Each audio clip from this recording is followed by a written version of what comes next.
Ukraine വിഷയത്തിൽ അലാസ്കയിലെ ആങ്കറേജിൽ നാളെയാണ് Putin ട്രംപിന്റെ ചരിത്രപരമായ കൂടിക്കാഴ്ച നടക്കുക. അലാസ്കയിലേക്കുള്ള യാത്രയിലാണ് നമ്മുടെ അമേരിക്കൻ പ്രതിനിധി മധു കൊട്ടാരക്കര. മധു തത്സമയം ചേരുകയാണ്. 11:30-ക്കാണ് ഈ സുപ്രധാന മീറ്റിംഗ് ട്രംപ് പുടിൻ കൂടിക്കാഴ്ച നടക്കുന്നത്. ഇന്ത്യയിൽ ശനിയാഴ്ച പുലർച്ചെ 1 മണിക്കായിരിക്കും ഈ കൂടിക്കാഴ്ചയുടെ സമയം. തുടർന്ന് ഇന്ത്യൻ സമയം പുലർച്ചെ 5 മണിക്ക് US പ്രസിഡന്റ് ഡൊണാൾഡ് ട്രംപിന്റെ ഒരു പ്രസ് കോൺഫറൻസ് ഉണ്ടാകാനുള്ള സാധ്യത പറഞ്ഞിട്ടുണ്ട്.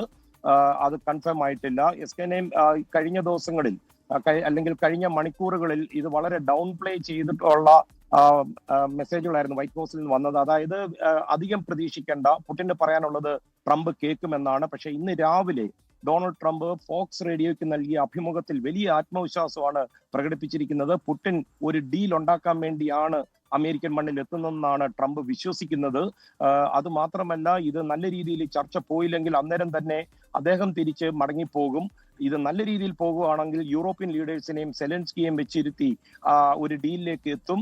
അത് മാത്രമല്ല, ഒരു പേപ്പറുകളിലും ഡൊണാൾഡ് ട്രംപ് ഈ ചർച്ചയ്ക്ക് ശേഷം ഒപ്പിടില്ല എന്ന് ഇരു രാജ്യങ്ങളുടെ പ്രതിനിധികളും പറഞ്ഞിട്ടുണ്ട്.